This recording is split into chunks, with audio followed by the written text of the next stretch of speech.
It is Friday. This is the Lovin Dubai show with me, Casey. And me, Masa. And we go through the top trending stories. Brilliant news for government workers. The UAE is giving parents flexible work hours for those pesky school runs. And some schools are saying goodbye to teachers' desks. We're talking about an Abu Dhabi man who's been fined 20,000 dirham for harassing a woman.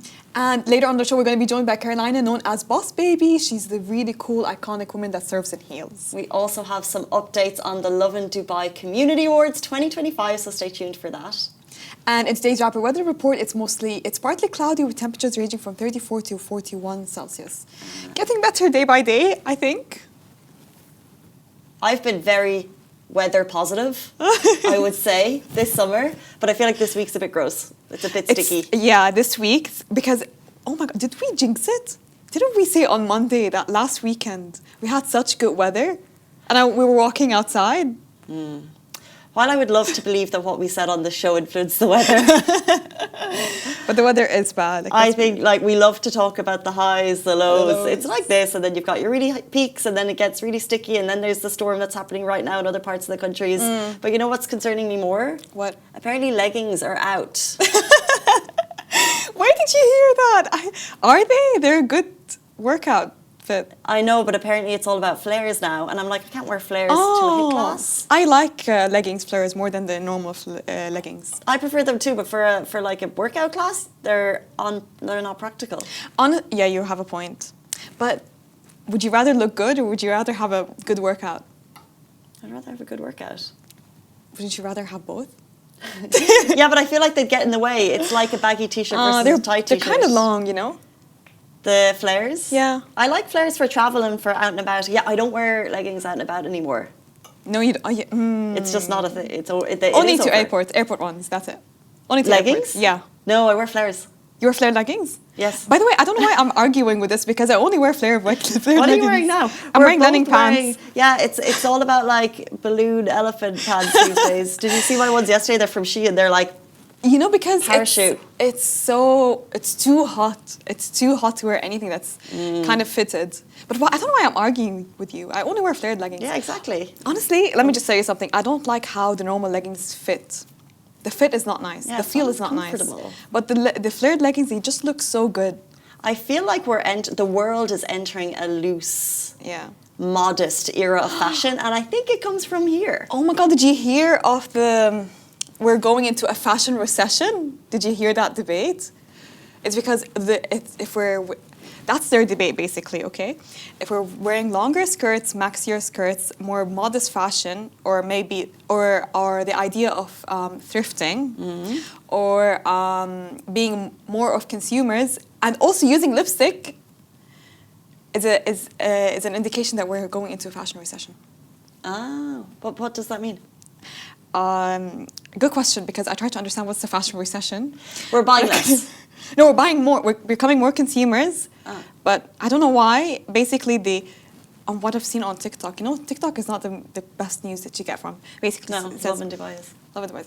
Okay, so basically, they linked modesty with fashion recession. I don't know why. I have no idea why. See, let's Google. Are we going into a fashion? Yeah, but what does it mean? As in we're buying less? I think we're going to be buying less. I think consumers are making more conscious choices about what they buy. And and the minimalistic style, you know? Minimalistic, the loose, neutral. baggy.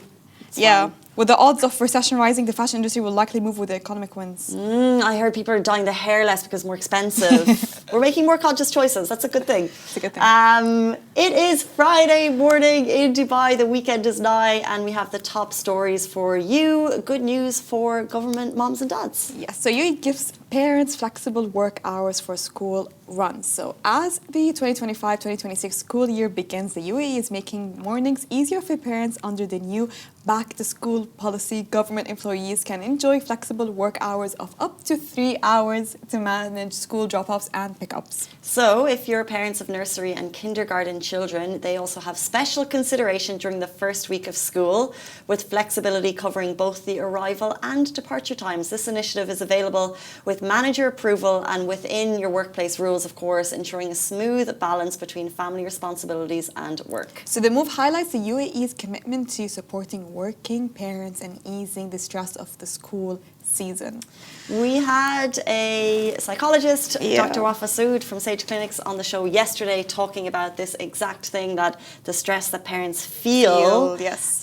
in these going back to school moments. So it's very nice for them, Exactly. as well as the kids, that they can be there, because they're also having the lows of end of summer. I would have loved to have my parents drop me off to school, but I had to take the bus, you know? It would have been so healing for my separation anxiety. But they dropped you off at the bus. You know, the bus would come outside the house and I would just walk to the bus. But it's just, you don't have that flexibility, you know? But we're not parents, we don't have kids. No. So, like, this news doesn't do anything to us. I am happy to see flexible work environments for parents. Yeah. Although I would say from the parent side, like sometimes those back to school drop-offs are hard. I've said this before, that I used to teach. And it would sometimes be the parents crying more than the kids, and the parents rapping on the window, tap, tap, tap, tap, tap, tap, with the cameras out.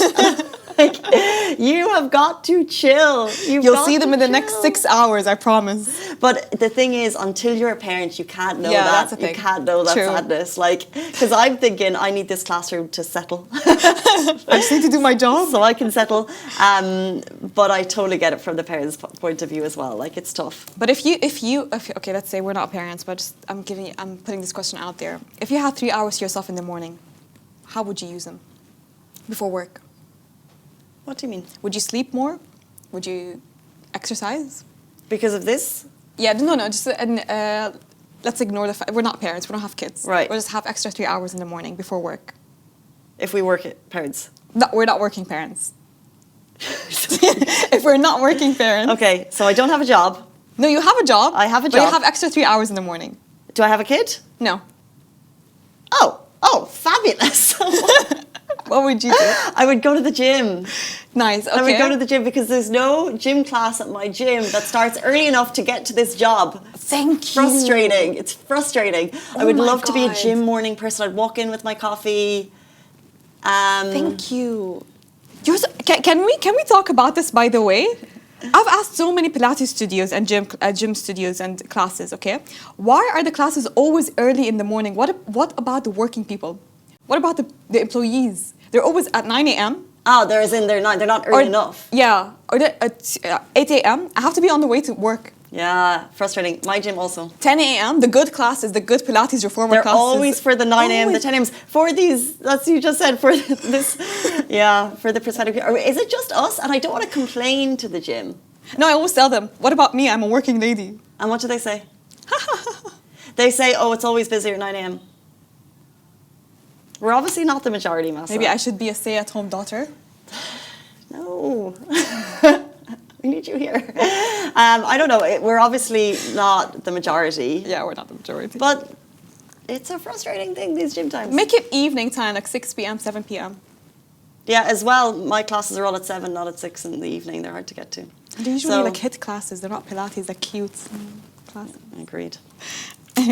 Anyway, let's move on to our next story of the day. An Abu Dhabi man was fined 20,000 dirhams for harassing a woman. In a significant ruling, the Abu Dhabi Family Civil and Administrative Cases Court ordered a man to pay 20,000 dirhams in compensation for repeatedly harassing a woman through abusive WhatsApp messages and phone calls. The victim had filed a lawsuit requesting 90,000 dirhams for psychological and material damages, presenting extensive evidence including chat logs, call records, and proof of the emotional distress caused. She emphasised that the harassment had a lasting impact on her mental health and daily life, and requested that the court enforce the ruling immediately without granting bail to the defendant. The court's decision highlights the UAE's strict stance on cyber harassment and abuse, reaffirming that both digital and online forms of intimidation are taken extremely seriously. So legal experts note that the ruling serves as a warning to potential offenders that the law protects victims from psychological harm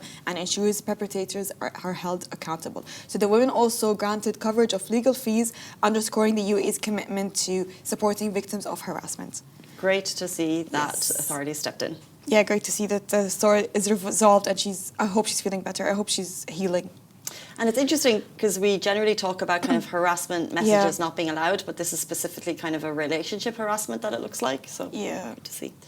Let's move into our next story of the day, the Lovin Dubai Community Awards 2025.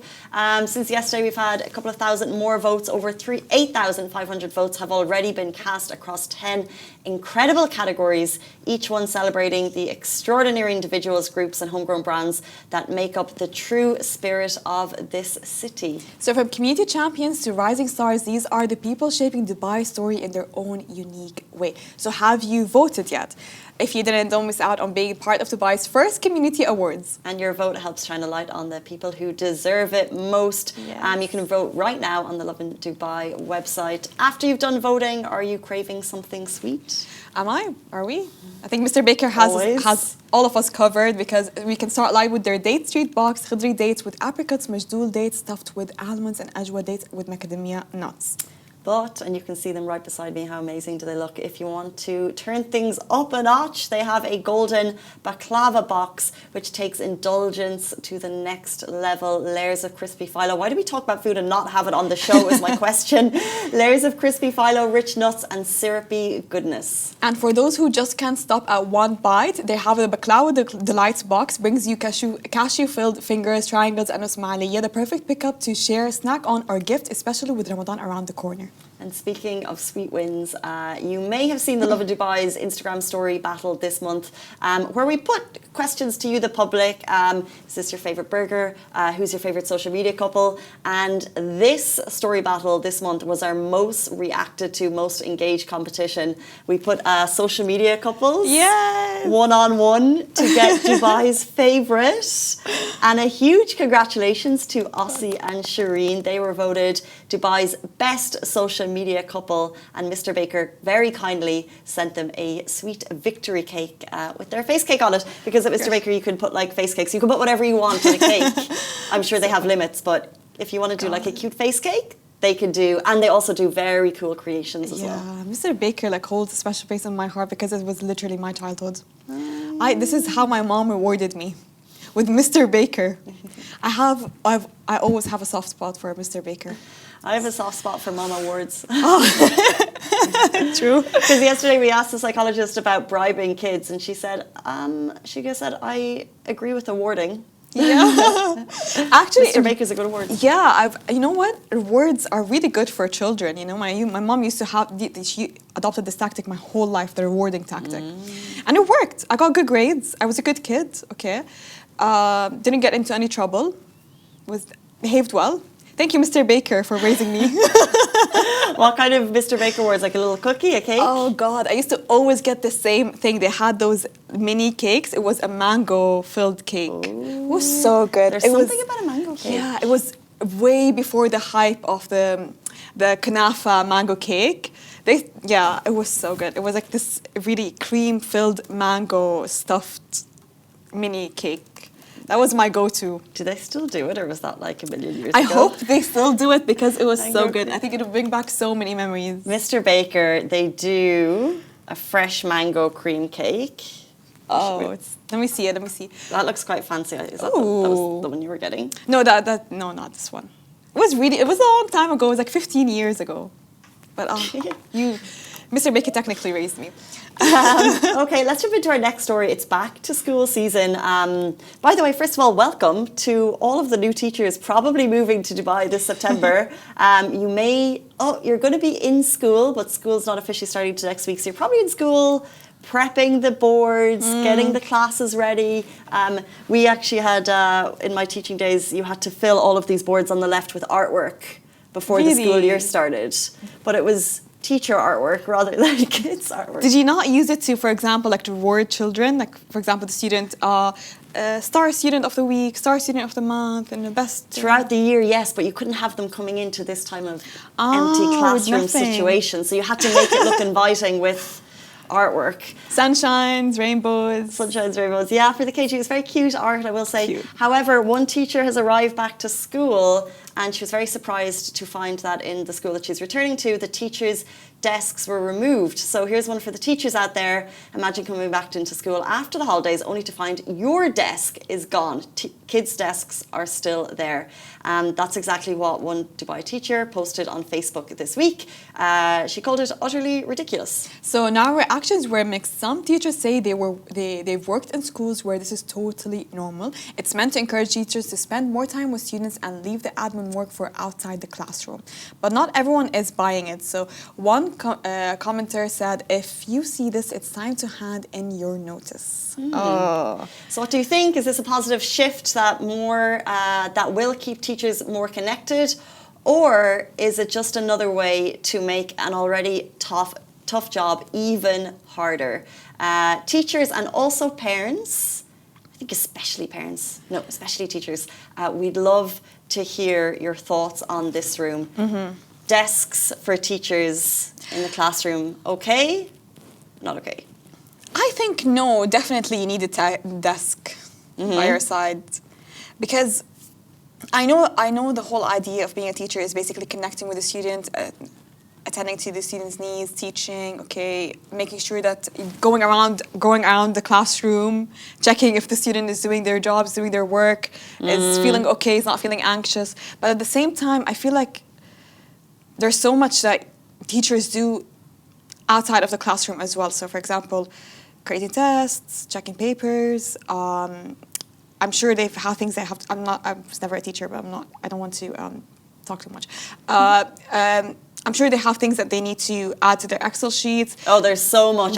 More. There's so much out of classroom work that's done in schools. And I feel like you need to track students' performance as well, and you need to have it in front of you. You need to have like a proper sheet in front of you, because let's say a parent comes to you and asks you, how is my child doing?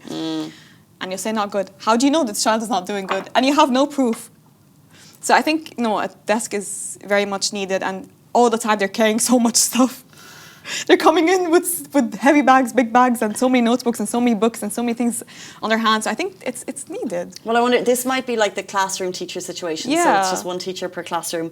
We can imagine that the school is planning to, I guess, improve structure, resources, or accountability on teachers. So just basically ensuring that the teachers are with the kids at all time. Yeah. We can imagine that the school is probably saying, you're probably using your desk for marking and admin. We'd rather you spending time with the kids. I'd love to get the perspective of the school on this as to the reasons. From an outsider's perspective, it looks like there's no trust in the teachers there. Yeah. Because you've got to trust that the teachers are doing their best job. You've got to trust that it's okay to sit for a second. It's okay to sit, exactly. By the way, a teacher's job, the steps that they get in, like you're actually on your feet the entire day. And the classroom is like 1 hour, the class is 1 hour long, right? Yeah. And so you're on your feet the whole... And they have loads of work to do outside of the classroom. They have admin, they have marking, they have, teachers are in schools way later than you'd think. And I guess there probably is a level of, in my teaching days, was I doing a bit of marking at the desk during the class? Yes. Should I have been? No. However, the kids were very young, and I actually didn't get that. It was impossible. Yeah. Like, you've got 30 kids that you're trying to keep entertained, keep balanced. You have to give them all your attention. There really isn't time to do a lot during the class. So it's probably unfair of the schools. But at the same time, if, for example, you're giving them a workshop, you're giving them an activity to do during the classroom, okay, and they have this 30 minutes all to themselves, what do? I think you can finish some admin work by now. Well, no, you go around, you're checking, you're giving one-on-one individual attention. It brings the kids so much anxiety if you have someone walking around you. No, the little kids. I'm just thinking from my perspective, which was when I was teaching KG1, KG2, grade 1, grade 2, and they do need the one-on-one. And then especially if you manage to get the whole class doing it, if you manage to get the whole class doing something, then you would give that extra help to... What tactic were you using on the kids? Like, is it friendliness? Are you the tactic of fear? Everything Yelling? under the sun. Everything under the sun. Do you make them fear you or love you, or like to the point where they can respect you? I had 4 years of teaching. The first 2 years, I didn't know what I was doing, and I was shouting at the kids, and I would walk home and I would be so upset with myself. Oh. It was awful because I didn't know how to control a classroom. I came from a journalism degree. I had no experience, and I really shouted, and I was, because we were told that the school that I was in was very strict, and the intention was for the entire classroom to be stone cold silence. They said the perfect classroom is like this. 4-year-olds. No play, no resource learning, no TV, pencil, paper, and that was the expectation. And when you're trying to get that, you go to all means and shouting, and it didn't work, by the way. But then my final 2 years, I realised that didn't work, and I had such a great relationship with the cuties. What did you do? I don't know. I was just way more relaxed. Okay. And that relaxed them, probably. And I wasn't too worried if the classroom wasn't perfect. Yeah, you know what? Because they're 4-year-olds, you can't expect 4-year-olds to stay quiet for a whole hour. Come on. For a whole day. For a whole day, that's not possible. The expectation on them was too much as young kids, and when you as a teacher realised that the expectation from the school was too much, then it was more chill. Yeah, because I think every it's changing by year, it's changing with every generation, but I think like maybe the expectations needs to change. I feel if the child is too quiet, then this child is too shy, you know? I feel like children are meant to be open, they're meant to speak, they're meant to interact, they're meant to start walking around the classroom. Very true. Yeah, I think we need to remove desks for young kids. No, I'm joking. But even this is such a traditional structure. Yeah, this is so traditional. And this was kind of like my classroom, but in a lot of the kind of, most schools now for younger kids, they've got kids in like square tables so they can kind of interact they a bit. change it. It's nicer, but I had that in my school days. It was so strict. Yeah, I used to be so scared, but I was a shy kid. It used to scare me. You know what? Trauma. I miss school. Imagine a day back. Nice to get a response from the audience on this one. Hamzat is saying, whilst the idea is good, I'm unsure how well it will be received and how effective the method is. That is a good point. Is it actually going to be that effective? We shall see. Or does it create a bit of a level of connection with the teachers? I think the teachers would be unhappy with this. Yeah. Because they should be saying, trust me, and then it could create a bit of a division between the teacher and school, would be my take.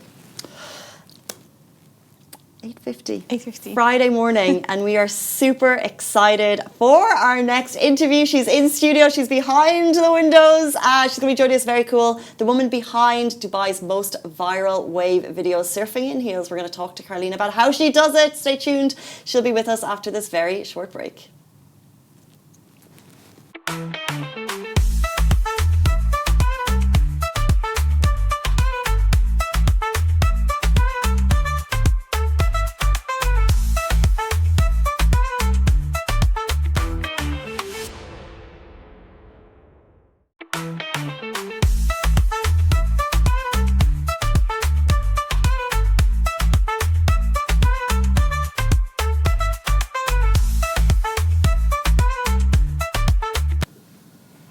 Hey guys, welcome back to the Lovin Dubai show. Today's guest is Carolina Stankiewicz, aka Boss_Baby Surf, the creator behind those viral Dubai wake surfing videos you've definitely seen on your feed, but now she's in studio. We're going to talk making her stage, mixing fashion, fun and creativity to capture millions of views worldwide. How does she do it? Welcome to the show. Ladies. I'm so excited to be here. We're excited to have you. But first, what happened to your account? I know, imagine, I think it's just a little bit haters and jealous people. You know, when you're in social media, you have to have a thick skin. So I posted yesterday all kind of getting my hair done for the interview, you know, like stay tuned. Yeah. And then all of a sudden I wake up today, the account is banned.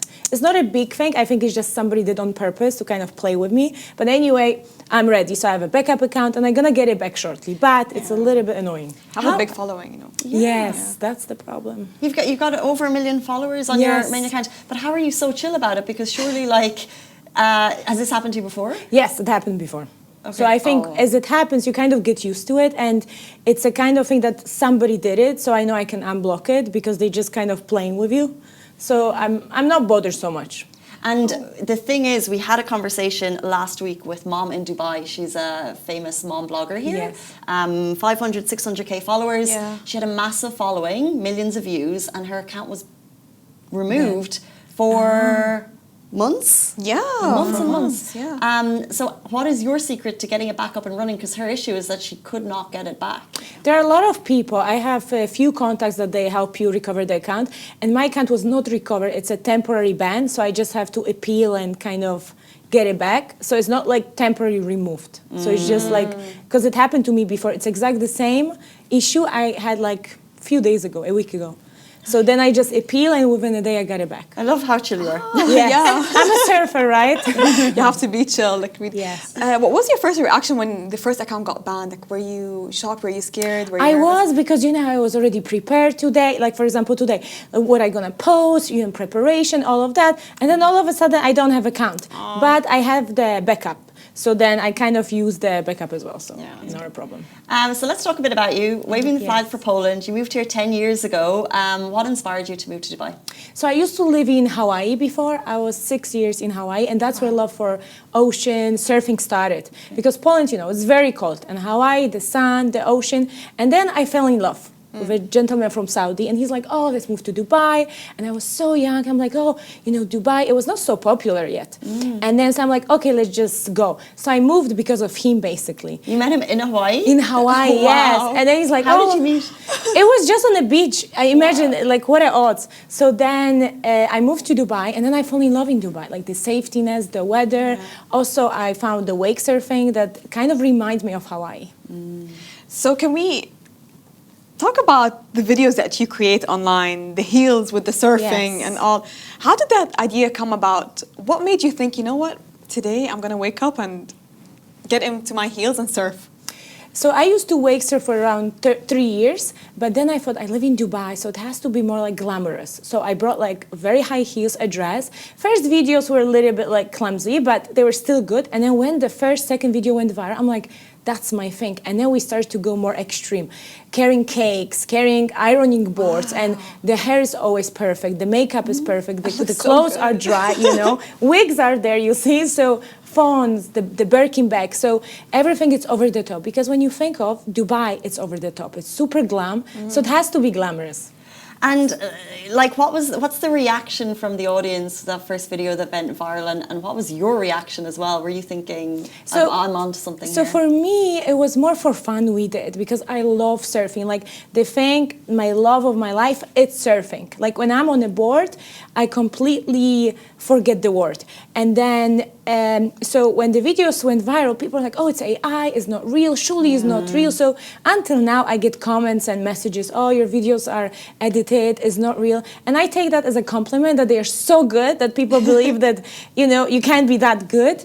So, and also I get inspired by people. Like, I get a lot of kids drawing my pictures. I did this video with an oversized croissant, and then the kids sending me like, oh, my kids are waiting for your next video. So I also try to do like more fun, like for Easter, a bunny, whole outfit of bunny. And I couldn't see anything because the bunny head was so big, the eyes were covered. So as I was surfing, I'm like, okay, I'm hoping I'm surfing good, So I try to do fun, family friendly, all different ideas. Just on the bunny, like, where do you get these outfits? Online. Everything you can get in Dubai, of course, and online. Wow. But, when looking at your videos, okay, you make it look so easy. Right. But can we talk about how difficult it is, like having balance, having composure, being stable, like looking at looking really good, slaying in those outfits, like really. Correct. It is not easy. I mean, for me, I think this is my talent. So when I'm on the board, I just act. It's just like I'm in my zone. For other people, I bring a lot of people, and they always learn. They're like struggling. They're like, how you can do it. I always believe if you love something, and you do something out of love. Like for me, I always surf, and people say even, oh, what you gonna do next? I'm like, surfing will be always there because it's my love, my passion. So then it will always come out good because you do from pure intentions. Yeah, true. And tell us about the wake surfing scene in Dubai. I've been once or you twice. Tried? I've tried it years ago, but I feel like there's a good community. There's many places that you can go from. So can you speak a little bit about the community? So the community is really big actually, and it's growing. So you have a lot of like women groups that they do like weekly outings, and it's a lot of fun. Like you experience, right? You go on a boat, you laugh, you fall in the water. The weather's beautiful, the surroundings is beautiful. So the community is growing. There are so many companies here for wake surfing. surfing, and you have different groups, also for kids. Like I did few times, and we're playing actually. So stay tuned, everyone. Super cute video, like with a child, and it's all safe. So she's like 3 or 4. So kids love wake surfing as well. So it's basically like a family outings. Very nice. So from your videos, we've seen challenging, difficult, crazy stunts. So from wigs to hairs, cakes, bags, everything. But what was the most challenging stunt yet? Challenging? I think some of them are tricky due to weather condition, because I remember we did, I think it was a Christmas tree. I had super oversized Christmas tree, and the wind was so big. So as I was grabbing the Christmas tree, and also I want to say it's all teamwork. So when you look at the video, you see perfect, the hair, the makeup, but actually it's behind the scene. The videographer, she's excellent. Her phone, it's a lot of times damaged because of the seawater splashing everywhere. Right. And then also I have amazing Filipino team that they always passing me the things. And imagine, for me it's very easy hold the cake, but for them, like one person has to hold them in front to give it to me. And imagine if he slips and he falls with the cake, the video is damaged. So we have only one shot to do the perfect video. And it's always manageable. But the Christmas tree, because of that wind, and they were giving me the tree, and it was all decorated already on super glue, but it was a little bit tricky, but we managed. Please share bloopers. Yes. And I would love to invite you ladies and try to wake surf with some cakes and stuff. Oh my gosh, so fun. We'll come, but maybe we'll leave the wake surfing with the cakes too. I'm looking here and I see you're holding up a Cosmo, and I wonder, you have a page with over 1 million followers. Has it turned into a career for you, and how do you manage the deals that you make? So I have PR team that they kind of manage the deals coming, because everything started for me so shocking, like surprising, because I've never expected it will be a business. I thought it would be just fun, we were just enjoying, and then the brands started coming. So it's just a pure blessing that I get these brands, and then so I have special team that they kind of manage the deals coming. As I'm just the surfer, so the business side I leave to the professionals. And full-time surfer content creator. Yes. What do you have on your visa? What's the designation there? No, I have under another company. Yes. So speaking of stunts, have you ever tried a stunt idea but it failed, or they all work? So I had this idea, and all ideas come from life. So for example, I went for my grandma's 80th birthday, and my mom was like, I need to throw away your sister's wedding dress. And I say, Mother, don't throw away, I'm taking back with me in Dubai. So I got extra suitcase just to take this large, super long wedding dress. So I said to the guys, okay, let's go surf. They're like, you crazy, because the veil was so long, the dress was huge. So then we did it. A few seconds I could last, and I had champagne glass and all of that. So then I fell in the water because the dress was just too heavy and was dragging me. No. But it was a still good video, viral, because it was a blooper and all of that. So it was fun. But some ideas are one-off. Yeah. And let's talk a little bit about the future. Are you a fan of manifestation? Yes, so basically I'm all about manifestation, and also how it started with surfing. But I don't talk so much, but I have another Instagram page. I rescue street cats. Kings, yes. So please, everyone follow King's Cats Rescue. Tell us everything. So it started with my first cat, King, that he passed away last year. And the page was after him. And so basically, how is Dubai? Because of the weather conditions, the animals are a lot of injured animals. And I rehome more than 100 cats. And that's how I met my videographer, Mariam, because I knew her mother. I took a lot of cats from her mother as a rescue. And there's you should, my daughter should do a video for you. She's a videographer. And I had first paid project. It was a clothing brand from US. Yeah. So we did first project. And that was also the time when Barbie movie came out. So I was like, okay, let's do also some fun idea for Barbie. And actually Barbie was the main video. It's now, I think, over 60 million on TikTok. And people start saying Dubai Barbie surfer, all of that. So because of the love for cats, I met her, and since now we're just creating together. So it's like a teamwork.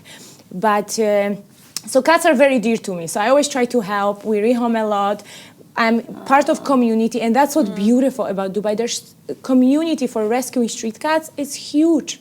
lot of groups, a lot of people, and a lot of people who don't look for recognition, you know? Like, I have my cats page. I don't post so much on my personal, because I keep like the surfing here. Here's the cats rescuing, and we rehome a cat, Bella, we sent to Austria. We sent to a lot of like European. One went to America. Imagine Ginger Cat. He went to America. I'm like, good life. How? So one girl, she rescued from Dubai, and she used to live in Dubai, but she was American. And then after 2 years, she said, oh, I'm going back to America, but I want to take Ginger. It was a Ginger, kitty, cute.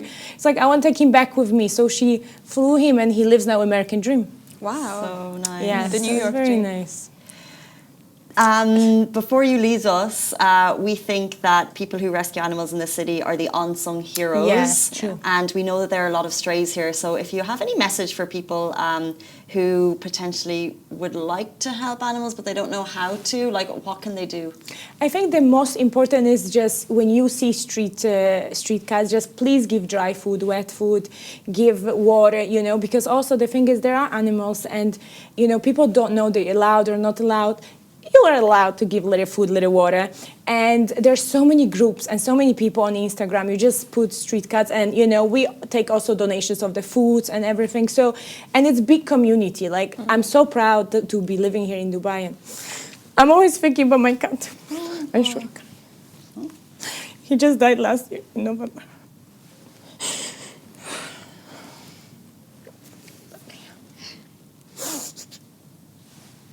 Sorry. No worries.